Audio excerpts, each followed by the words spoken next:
Good afternoon, and thank you for joining us for Virtual VETS'20. We had some technical difficulties a few minutes ago, and we apologize about that. Today is part 7 of our 16-part webinar series, and it's hosted by the National Veteran Small Business Coalition.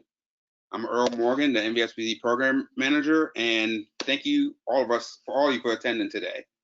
Hold on for a minute, please.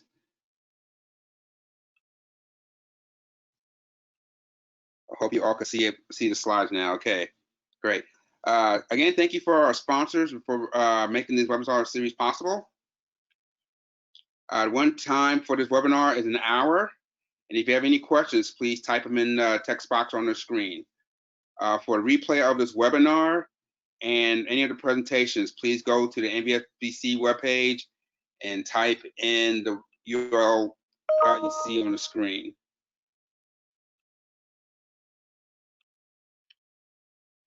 Again, I'd like to introduce our new National Director, Mr. Scott Jensen.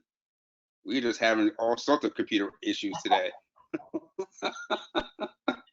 Thanks, Earl. It's bound to happen to the best of us. Hello, everybody. Good afternoon and good morning, depending on where you're at. It's great to have Earl on board with us again today.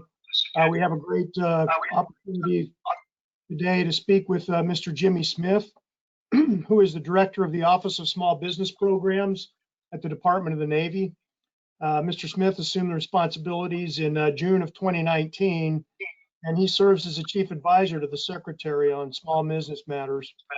Mr. Smith's been charged with overseeing small business acquisition policy, strengthening government and private sector partnerships, and fostering opportunities to leverage small businesses as strategic advantage for the benefit of the warfighters out there.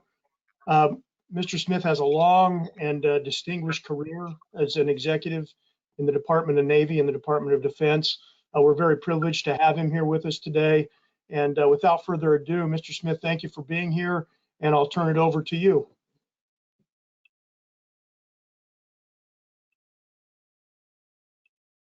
Hold on for a minute, I'm trying to get his mic on. Give me a second here.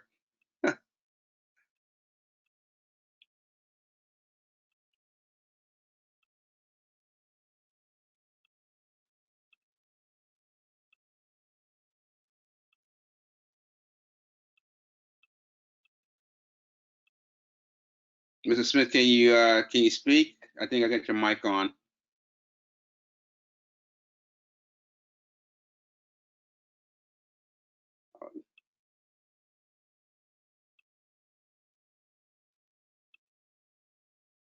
Okay, this.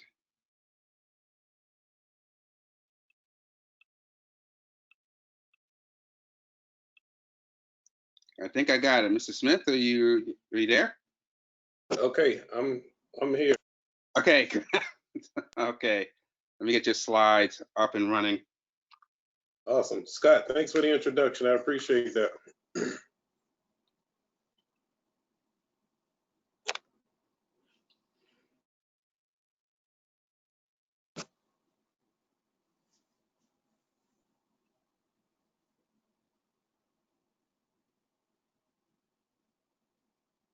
There we go. Okay, got it. I'm sorry, I'm getting old. Okay, no problem. Well, I'd like to say thank you to the National Veteran Small Business Coalition for having me here today. This is an outstanding organization that I know a lot about. And to those that are supporting and members of the organizations, thank you for what you do, and especially those small businesses out there that are supporting this nation. Appreciate all of the work that you're doing.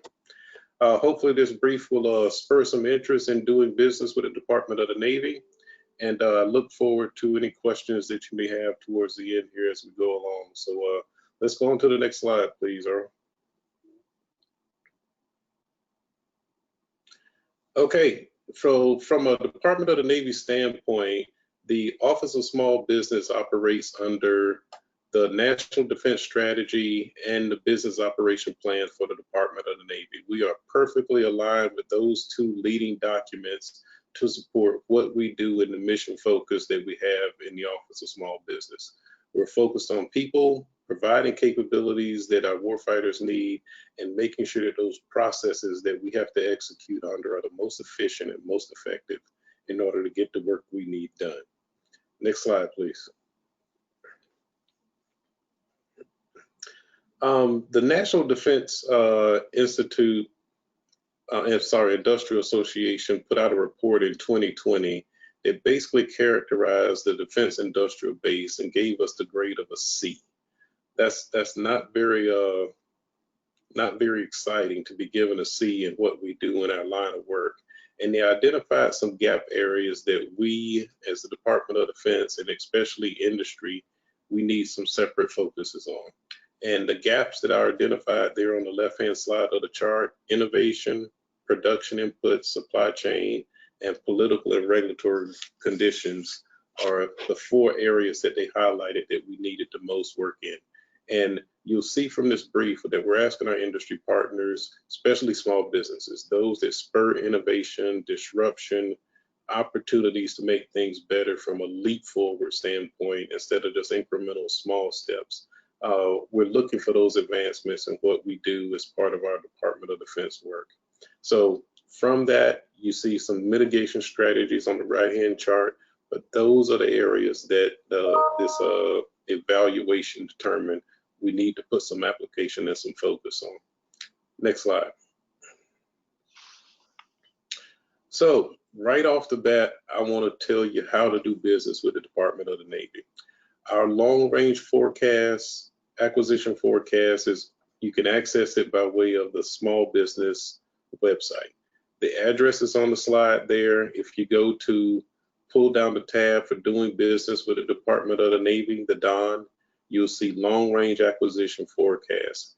And from that, you'll be able to access the 10 major buying commands across the Department of the Navy and see those upcoming solicitations that they plan to put out for industry to consider doing work on, bidding work on, in order to get the work accomplished and to provide those goods and services that we need. So right up front, 100% transparent. The efforts that we're going to put out as solicitations, I'm showing you my hand and all of those opportunities that are in front of us. And it's not just near term, right around the corner.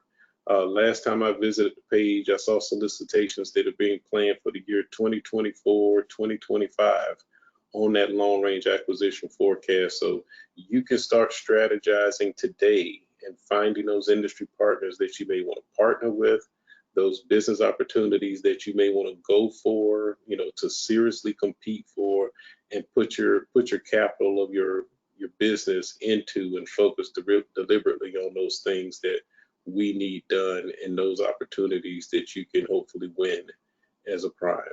And it even shows you opportunities where you can actually seek out being a sub to a prime on those same solicitations. So highly encourage you to visit the website listed on the bottom, or if you can't keep up with that one, if you Google DON OSBP, Office of Small Business Programs, it'll bring you to this website.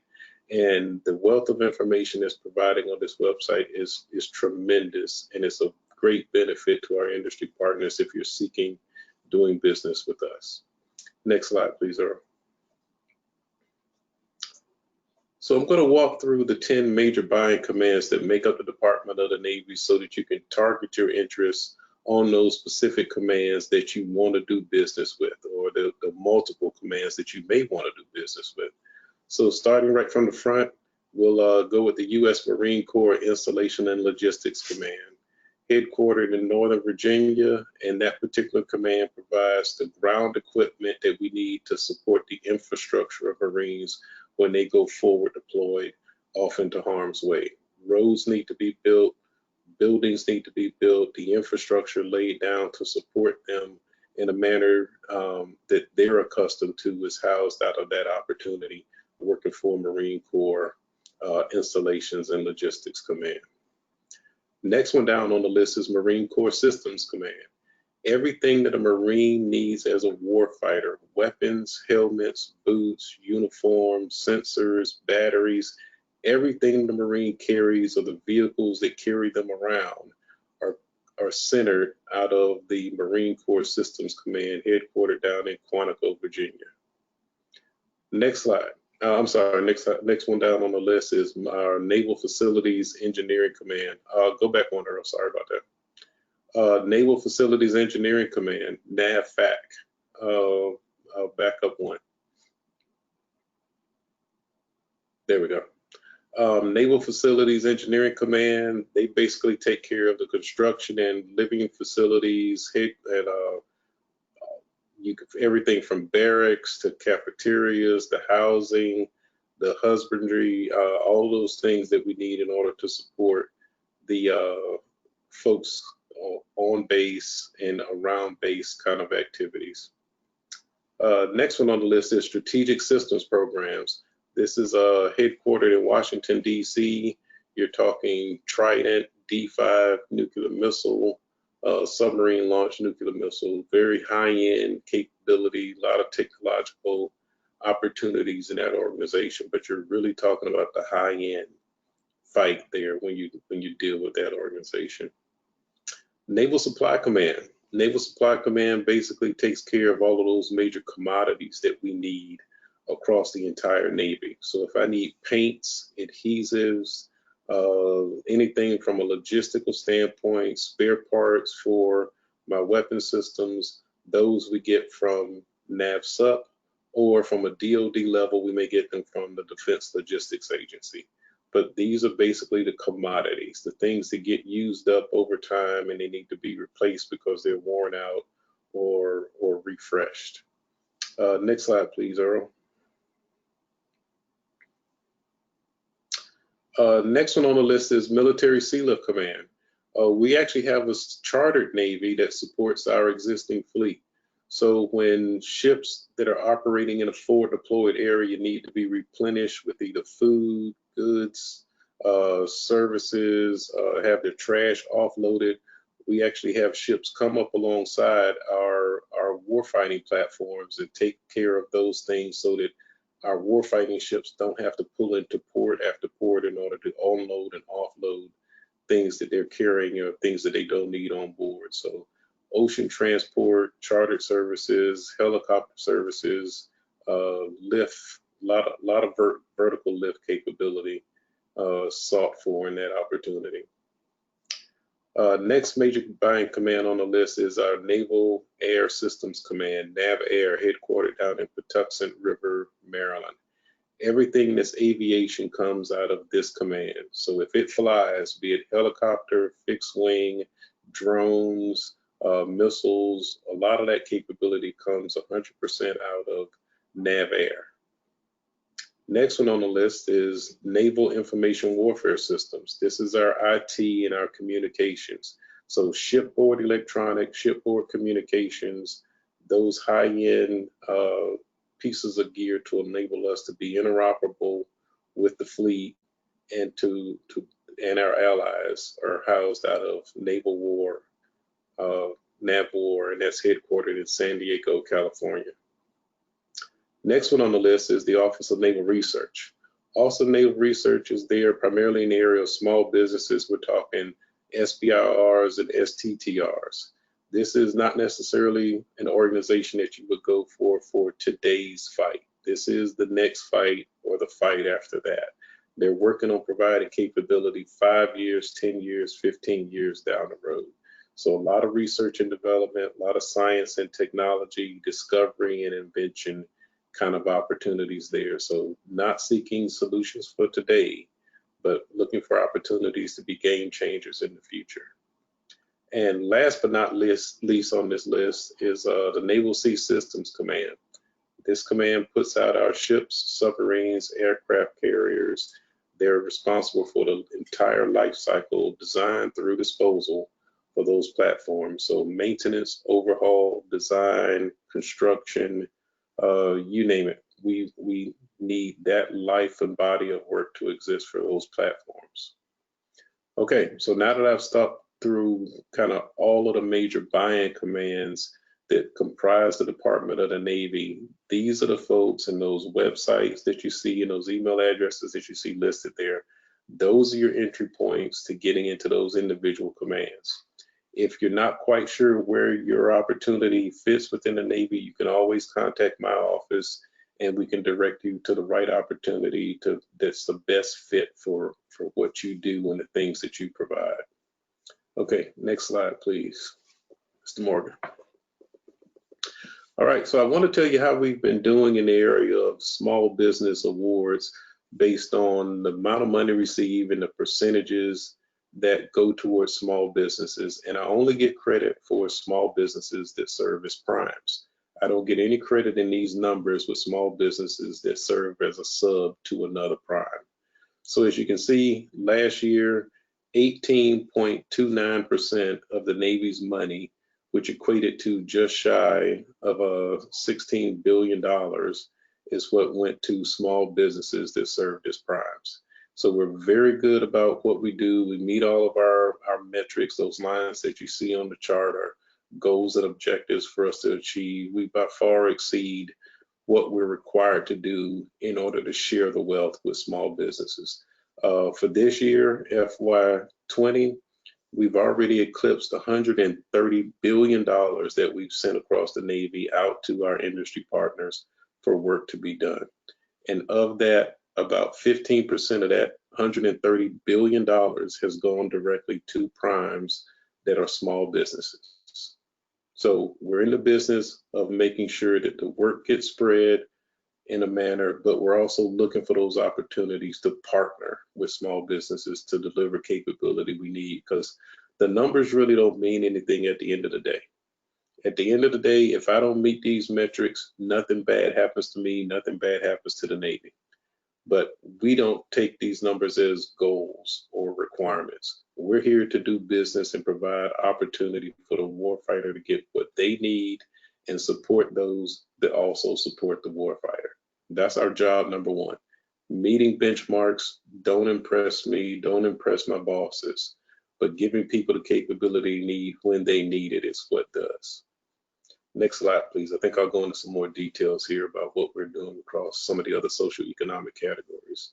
So as you can see by the numbers here, small disadvantaged businesses, women-owned businesses, service-disabled veteran, hub zone, we're doing quite well compared to the benchmarks that we are required to meet. We're in excess of all of those in all of those various categories. So again, the metrics don't mean anything to me. Providing warfighting capability and supporting those that support the warfighter.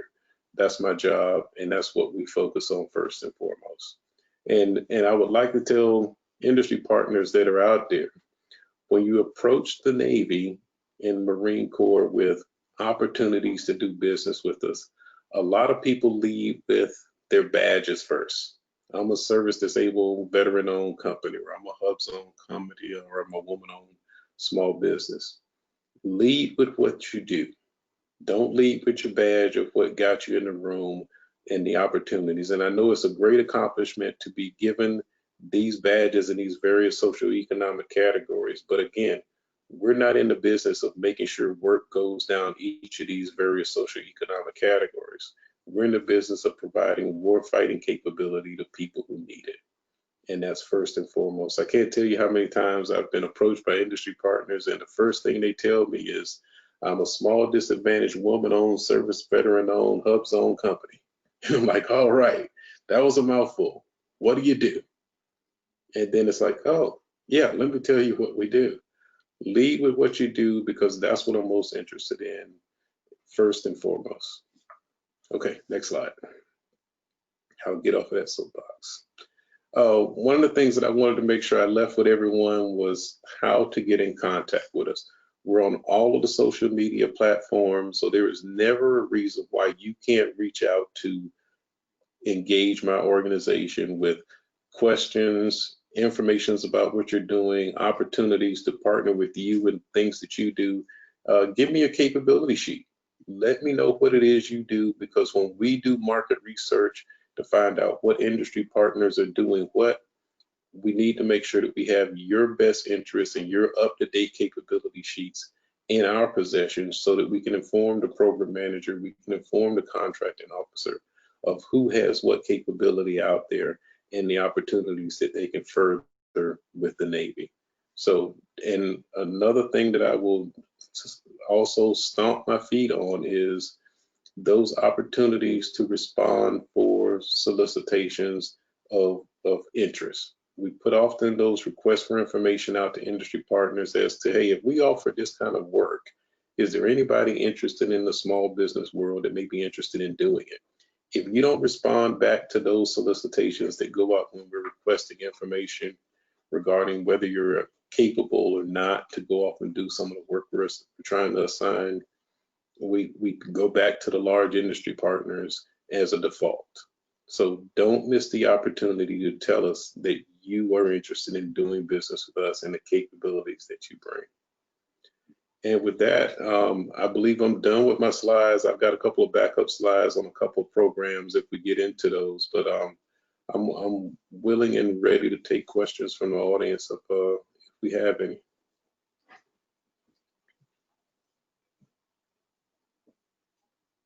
Okay.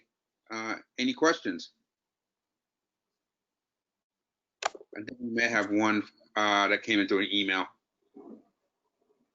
Okay. So just give me a minute here.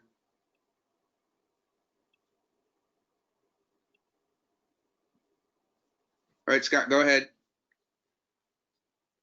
Great, thanks, Earl. Yeah, we had a question come in, Jimmy, from one of our attendees.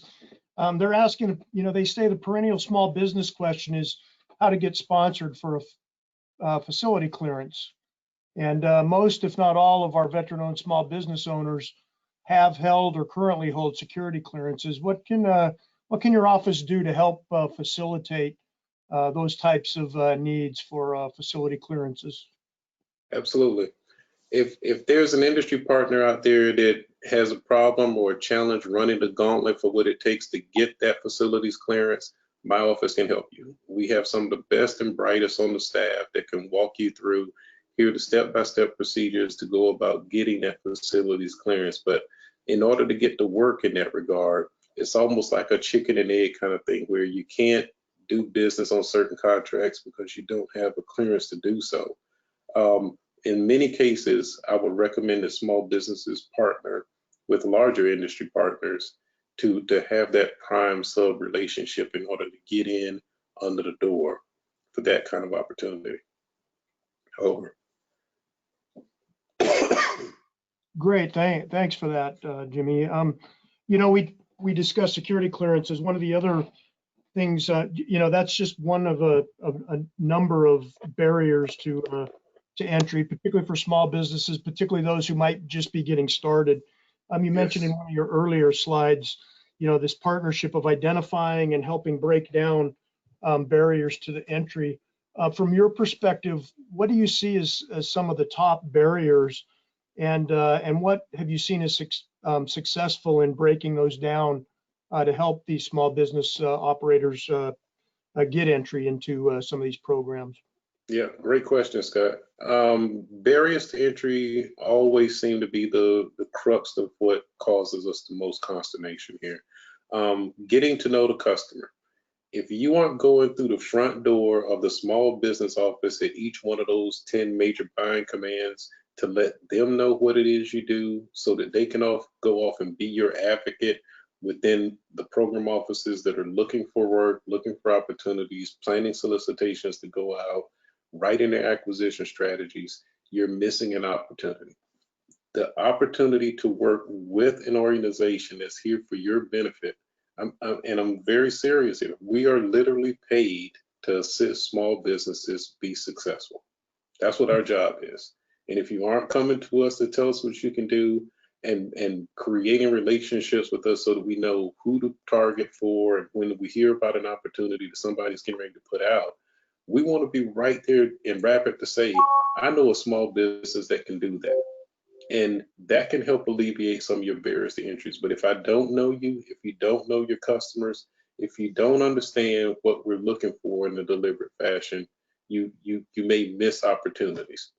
One of the things that I pointed out during my long range acquisition forecast slide, you can actually start planning today for a solicitation that we're planning on awarding next year or the year after that, to go get your homework done. Go meet the program office that's planning that solicitation, talk to the technical point of contact, talk to the program manager, talk to the contracting officer as they're coming up with their ideas of what they're going to do in that solicitation or body of work. Don't miss an opportunity to influence an outcome because you didn't network upfront and early in the process. And it's fair game for you to do so. And use the small business professionals at these commands to allow you to get into those doors where you otherwise wouldn't know. And trust me, I've worked in many, many places all across the Navy and Marine Corps, and let me be your advocate to help you get in the door. Tell me what you can do, show me some examples of what you've done, and now I can champion your cause. And that's really probably the best, most efficient way is I know someone who knows someone. Let's exploit that opportunity. Over. Great. Thanks, Jimmy. I think we all should be willing and ready to take advantage and take him up on this offer. I mean, that's a great way of putting it. I mean, you're being paid. Scott, Secretary Gertz, who is ASN RDNA, recently said, this was probably a couple months ago that he said this, that he has, and I don't work for ASN RDA, I work for the Undersecretary of the Navy, but because of the people that contact him on LinkedIn or through his private accounts and his work-related accounts, there is never a your small business let me down. It is always we are overly aggressive in making sure that people find a way and get heard and get seen with what they're doing when you deal with us. He actually called my organization aggressive. And the fact the people who work with me, work on my staff, he called them aggressive. They're living up to that every single day and they love it. That's great. That's great to hear. Hey, I know we have time and we've discussed the mentor protege, and I know Yes. that you're prepared to talk to that. I think those in our audience would be very interested in hearing a little bit more about that program. Yeah, if we could, let's go back to that. I believe one of my backup slides was the mentor protege slide, but we have a program called the Mentor Protege Program where we, the government, will sponsor a large industry partner to partner with a small business. There we go, that's the slide. And the partnerships are as such. Over the life of a teaming agreement between a small industry partner and a large industry partner, the Navy, the Department of Defense will give that large industry partner $3 million over the life of that agreement to help you be successful in your small business. Now, the $3 million is to pay their administrative fees or whatever costs they're going to have for helping you along. But we, the government, want to make sure that there's a mutual benefit in it for all three of us. So we don't want, we want industry partners to partner with one another, and we want to foster that. But there has to be something in it for the government as well. And that's why we will spend the money in that regard. But as you can see from the chart, we've had numerous mentor protege agreements since we started this back in the 1990s. And many small businesses have gone on to even be mentors to other proteges as they've developed their business along the way. And this is just a great way to spur, I don't have it yet, but someone can actually provide it to me and let the government pay for it on your behalf. It's an awesome program. I mean, in a very simplistic form, if your company makes blue widgets and a large industry partner makes blue widgets, why wouldn't a large industry partner let a small business make blue widgets for them if they're qualified? That large piece of capital equipment that the small business needs, we've actually had examples in the past of small businesses going into the large industry partner's facility, working on the back shift to get those blue widgets out. And now the large industry partner no longer does that line of work. They outsource it to the small business.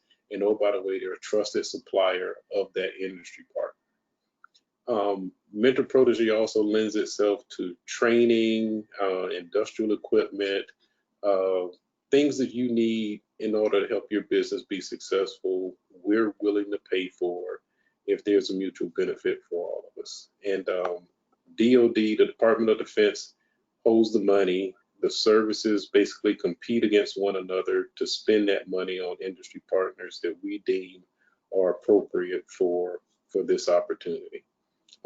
I wish there was some way that the small business could get some of the $3 million, but all of the money goes to the large industry partner. But the small business benefits from the leverage and opportunity that the large industry partner can foster with them. So great opportunity, free ride for you in that regard. Over.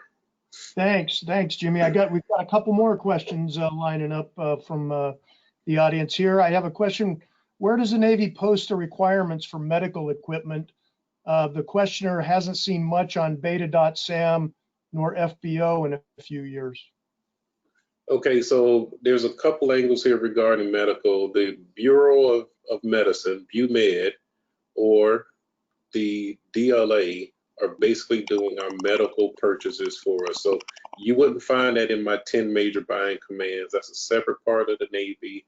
And we basically count on private hospitals, private sector opportunities. If I need x-ray equipment, there's no military grade of x-ray equipment. I need the same equipment that's used in hospitals that we can see out in the public sector. So that's a separate business unit off to the side. BUMED for Navy, Department of the DLA, Defense Logistics Agency, will be it for all of DOD. And depending on what the part is, or the machine or the commodity is, instead of the Navy buying its own separate x-ray machines from the Army, the Air Force, the Defense Logistics Agency would actually buy it for all of DOD, that piece of gear that's going to be widely used, so we can get economies of scale in that regard. Another website that I would actually offer folks to go to is FedMall. It just stood up about 2 or 3 months ago, but this is actually a place where within DCMA, you can actually go to a website where small businesses can do business to either sell medical equipment and PPE and the like for COVID-19. You can sell or buy medical equipment, and especially those areas. But fedmall.gov is a website that I would offer to small businesses. If you're looking for, I don't need 25,000 of those like a Boeing would need. I need a small unit buy that just a small business would need for gear that you may need to purchase. So set up just for small businesses to either buy or sell. And that's fedmall.gov. And it's primarily medical equipment, especially under the COVID-19 concerns that we're having. Over. Great, thanks, Jimmy. Another attendee is asking, how can we sign up for sources sought or RFIs for our NAICS?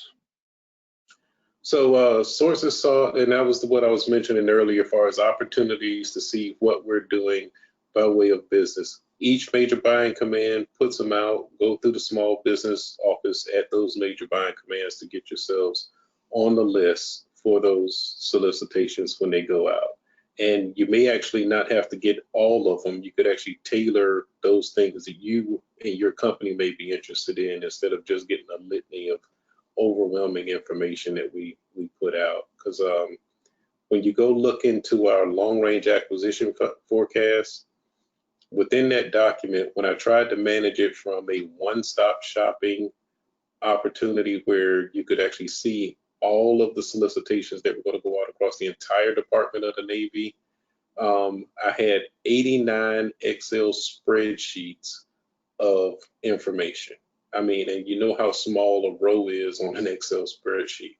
I had 89 pages of that. So we decided it's too overwhelming. I can't manage that at my organizational level. All 10 major buying commands broke their information back apart, and they're managing what they do within those organizational units themselves. And they come out at various times, and there is no set time or sequence when they do. But I would definitely go through the small business office at the targeted buying command to get yourselves in the door for those opportunities to see what's available. Fantastic.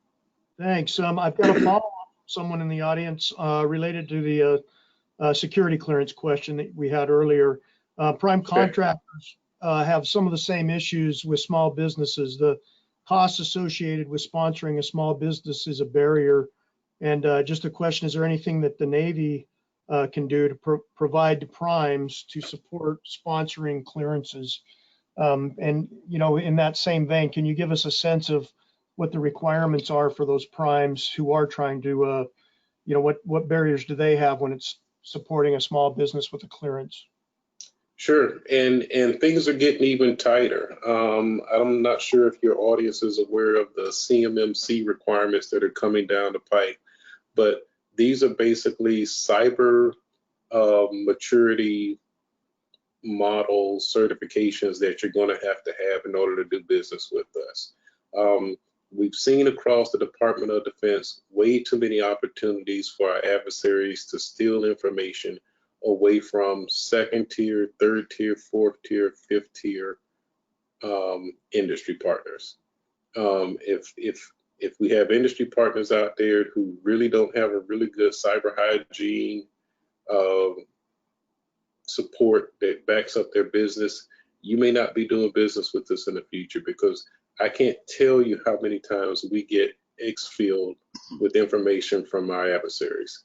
And that's what we're trying to prevent. So I understand that there's a challenge getting the clearances, but to have the other occur and continue to occur is absolutely unacceptable. I can give you a few examples of aircraft that the US has spent billions of dollars doing research and development on, testing on, and now we're starting to procure those aircraft. Our adversaries are taking a shortcut to the finish line, and they're developing capability that looks exactly like ours. It performs exactly like ours, and they spent a third of the money, because we spent 100%, and they exfilled information away from us to just go off and build it.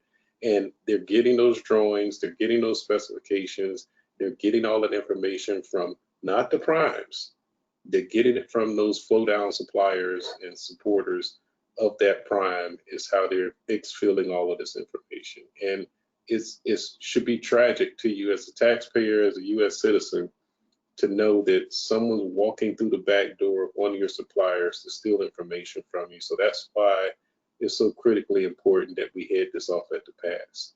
I understand it's a burden for you to have to carry from an industry partner standpoint, but the price that we're paying on losing information is tremendous, and we cannot support that any longer. And we're making a stand to do so. So I don't think it's going to get any easier.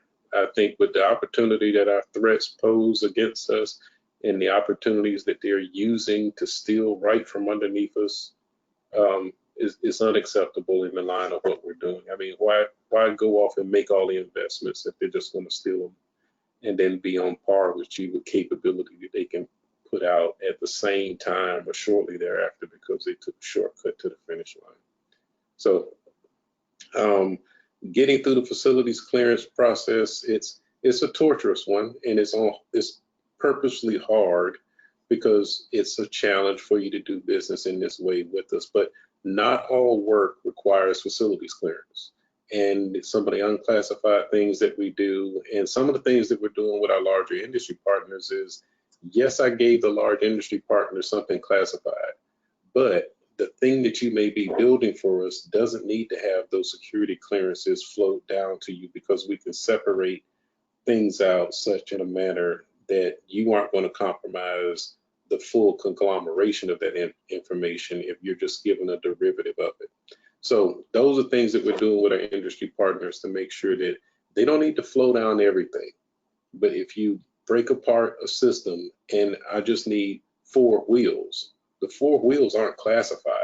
I need 4 wheels, and a person who's going to make wheels for me can provide that. They don't need security clearances. But as you roll it up, that wheel goes on the Joint Strike Fighter, at some point things become classified. But as we break them apart for bill of materials to be purchased and acquired, and people to go off and build us things, the same broad brush doesn't need to be applied for everything we do. And I think we need to be more deliberate about how we classify things going forward, especially when you have an aggregate. Yeah, thank you. And I would put a plug in. Last week, our webinar was focused on CMMC, and there was a lot of good detailed information that was put out there. And so I would encourage anyone who missed that last week to go back to our archives that are available to you and take a look at that webinar. Invaluable information. And thanks for pointing that, connecting that back to us even today, Jimmy, with where we're headed with the CMMC. That's going to be something we all need to keep the eye on the ball there. We have a question about opportunities for temporary help services or direct hires for challenging jobs or positions or on staff that are hard to fill. Are you aware of anything, or can you speak to those type of staffing opportunities? I'm not personally aware of those opportunities, but we do have the authority to make direct hire transactions occur where we can bring people right in for some of those difficult, challenging opportunities. If there's something specific that you want us to go off and help you with, please send me an email, give me a phone call, and we can direct you in the right area, because I mean, there's a lot of hard and challenging jobs that we have across the Navy, everywhere from nuclear to nuclear disposal to environmental cleanup. We're always looking for talent. We're always looking for people who can take on these assignments that we have to do. And if it's not work for federal government, it may be work for an industry partner who may be providing that service or that product that we need. So please reach out to me with specifics. Tell me exactly what you're looking for. And I mean, go so far as to tell me what area of the country you may be interested in executing those activities from. Because if you're not akin to the cold, and giving you something to do in the great Northeast may not be the right opportunity for you. So let's go be specific about what you want, and let's help you get there. Is what I'm here for. Over. Thanks. We have one very remaining here, unless there's more that we come in. They were just curious about what grade you were awarded by the SBA for your scorecard. Oh, I get straight A's on my scorecard. Straight A's on my scorecard. And we, the Department of Defense, actually make the SBA look really, really good, because, if I remember correctly, the Department of Defense spends like 67% of this nation's money, especially the federal money, in that regard. So Department of Navy, Department of Army, Air Force, my colleagues in those services, we're all doing, just great work to make sure that small businesses get to participate in what we do. I love the fact that small businesses love the opportunity to compete, to show us what they have and bring innovation and bring that disruptive capability to the forefront. Because, you don't get that from the large industry partners. The large industry partners are into, we're going to ride this thing out for many years. And if I get you to buy it, the maintenance and support and the life cycle upkeep is really what's going to make their money. We're looking for small businesses to come in and make that huge impact with capability or technology, leap forward over threat adversaries. I just can't say enough about it's okay to work from a small business SBA perspective on how we're doing, but all of my activities all across the Navy and Marine Corps, they have individual audits by the Small Business Administration, and we're doing very well. And if we come up with challenges, or we see that there are things where areas that aren't quite right and we need to improve upon, we put an action plan together immediately to go off and make that problem go away, and then invite the SBA back to do a further investigation to make sure that our solutions are now adequate and up to speed with what they need to be. But I go to a once a month Small Business Administration meeting, and it's all of government gets to go to this meeting, and the Department of Defense does very well. But in our line of work, we kind of demand it from our industry partners. I mean, we can't afford to let those going into harm's way down.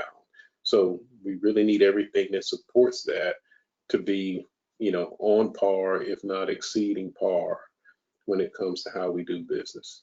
So we take that very seriously, and it's not because I'm looking for a grade. Again, my paycheck doesn't get affected one way or another as to whether I get an A or a D from the Small Business Administration. We're here to support the warfighter. Well, When they start complaining, I start worrying. Well, that's great. Hey, thanks, Jimmy. We have one question remaining, which I can answer, which was, will we receive copies of the presentation? And Earl will get the presentation out to everyone following the delivery today. We want to thank you so much for your time and your honesty and candor, and we look forward to staying engaged with you into the future. And thanks so much for supporting our membership and helping them get in front of the business they need to succeed. Thanks so much for your time today. Awesome. Appreciate that, Scott. Mr. Morgan, thanks again for setting me up today to make this successful, and let me know what I can do more. And if your colleagues, your members are shy, tell them don't come talk to me. I'm interested in bold. I want bold. I want to move ahead. I want to get our folks in downrange and back safely. That's what I'm interested in doing. So be bold when you show up to talk to Navy in this regard. So well, I appreciate the time and opportunity to be here, Scott. Thanks again. I would also like to say thanks to Earl Morgan. You know, it's not easy week after week to put on a webinar, and he fought through some pretty intense technology today to make sure that we were able to stay on time here. And he did it on his birthday. So happy birthday to Earl, and thanks for all your support too, Earl. We appreciate it all. Thanks to all of you, and we hope to see you all next week. Thank you so much. Thank you.